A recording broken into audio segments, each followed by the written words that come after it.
आलो होतो त्यांनी पण सांगितलं तुम्ही इथे या आणि जे प्रोसिडिंग दिलेले आहे त्याच्यावरती आपण चर्चा करू।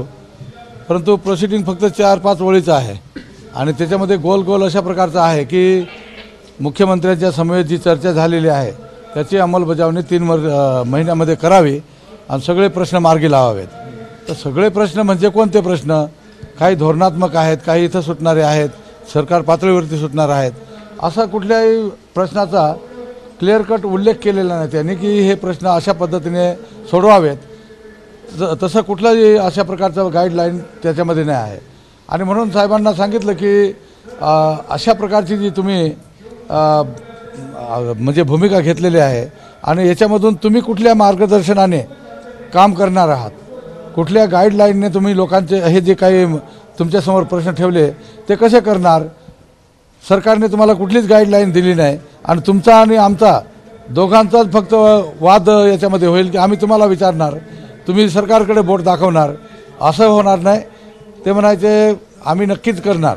म्हटलं साहेब तुम्ही नवीनच आहात, म्हणजे खरं तर आताशी त्यांची अपॉइंटमेंट इथे झाली, याच्या अगोदर 2006 पासूनचे कलेक्टर येऊन गेले, पण आपल्या ह्या ज्या मागण्या आहेत 2-3 ह्या मागण्यांचा निकाल लागलेलाच नाही आणि म्हणून आमचं म्हणणं आहे की आम्ही त्यांना सांगितलं की 2-3 दिवस तुम्ही जी काही अंमलबजावणीची प्रोसेस आहे ती सुरू करा। आम्हाला पण खात्री वाटली की बरोबर आता अंमलबजावण्याचा रस्ता हा बरोबर ट्रॅकवर चाललेला आहे आणि खात्री झाल्यानंतर आम्ही इथून आमचं आंदोलन आम्ही मागे घेऊ। परंतु आम्हाला सुद्धा इथं जास्त लोकांना त्रास द्यायचा नाही आहे, परंतु नाईलाज आहे।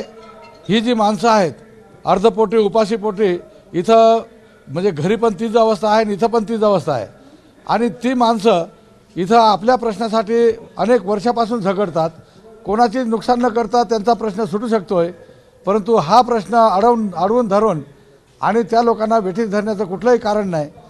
आणि आम्ही इथं सांगतोय की लोकांना क्लिअर कट सांगितलंय कुठल्याही वस्तूला हात लावायचा नाही। आपण इथनं हटणार आहात की इथेच थांबणार आहात? नाही, आता तुम्हाला खात्री झाली पाहिजे मगच आम्ही आंदोलन मागे। खात्री म्हणजे काय? खात्री म्हणजे 2018ला तीच आश्वासनं दिली होती। 2019ला आपले 19ला म्हणजे वाडीवऱ्याजवळ महाजन साहेब आले होते, तो मोर्चा थांबवला, तिथं पण तीच आश्वासनं दिली होती।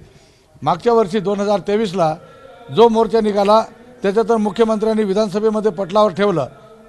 आमच्या मागण्यांना कशा पद्धतीने त्यांनी सहकार्य केलं त्याचं, पण अंमलबजावणी शून्य। आणि म्हणून आमचा खात्री म्हणजे ही आहे की 3 वेळेस आम्हाला आश्वासन देऊन आणि त्याची पूर्तता काहीच झालेली नाही। म्हणून आमची आताचे जे काही त्यांनी आता तर कुठल्या असे इंडिव्हिज्युअल मागणी वाईज कुठली चर्चा पण झाली नाही आणि त्याच्यामुळं हे कशा पद्धतीने त्या मागण्यांची आमच्या मागण्यांची अंमलबजावणी करतात याची आम्हाला खात्री झाली तर आम्ही इथून उठू, अन्यथा आम्ही इथून हलणार नाही। परंतु त्याचबरोबर आम्ही जनतेचा पण विचार करतोय, नाशिककरांचा पण विचार करतोय की 26 तारखेपर्यंत पासून तर आजपर्यंत 2 तारीख उजाडली, 6-7 दिवस इथं लोक पण त्रास म्हणजे सहन करतात आणि आम्हाला काही नागरिकाला त्रास देण्यासाठी इथं यायचं नाही। आम्ही पाहतोय की अजून याची सविस्तरपणे आमच्या म्हणजे अपेक्षेप्रमाणे जर अंमलबजावणी सुरू झाली तर आम्ही इथून सगळं आंदोलन मागे घेऊन आम्ही ज्याच्या त्याच्या गावी निघून जातील लोक। आज परत 2:30 वाजता काही बैठक बोलवली, आता पुन्हा 2:30 वाजता बैठक बोलवलेली आहे की साहेबांनी कशा पद्धतीने काम करण्याची दिशा सरकारने त्यांना दाखवलेली आहे ती आम्हाला खात्री करू द्या आणि त्याच्यानंतर 1-2 दिवस तुमचा ॲक्शन प्लॅन कशा प्रकारचा राबवला जातोय त्याची आम्हाला प्रचिती येऊ द्या। त्याच्यानंतर आम्ही इथून नक्कीच इथून आम्ही आजच्या बैठकीमध्ये जरी तुमचं समाधान झालं तर तुम्ही इथे 2 दिवस बसणार आहात? हा, इथं 2 दिवस बसू। सरकारला जर म्हणजे इथून उठवायचंच असेल तर आमचं म्हणणं आहे आम्ही नागरिकांना त्रास देणार नाही। एक तर मग सरकारने आम्हाला जेलमध्ये नेऊन ठेवावं।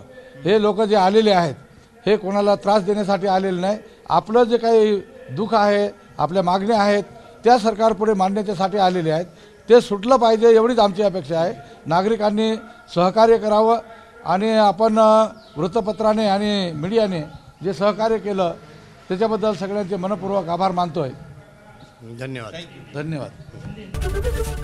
एबीपी माझा, उघडा डोळे बघा नीट।